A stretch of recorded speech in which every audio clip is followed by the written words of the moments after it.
سورہ اخلاص، اس صورت کے بارے میں کہا جاتا ہے کہ مکی صورت ہے، اس میں 4 آیتیں ہیں اور یہ قرآن کریم کی سورہ نمبر 112 ہے۔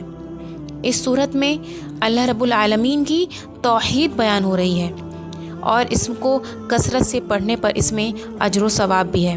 تو یہ صورت ہے اعوذ باللہ من الشیطان الرجیم، بسم اللہ الرحمن الرحیم، قل اللہ احد اللہ الصمد لم یلد ولم یولد ولم یکن لہ کفوا احد۔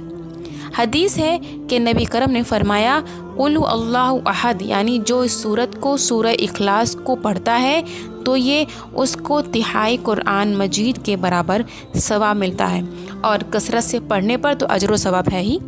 اسی طرح سے ایک آدمی نے کہا اللہ کے رسول سے کہ اللہ کے رسول صلی اللہ علیہ وسلم، میں اس صورت قل کو یعنی قل اللہ احد کو پسند کرتا ہوں، تو آپ نے فرمایا اس کی پسند، اس کی محبت ہی تجھے جنت میں لے کے جائے گی۔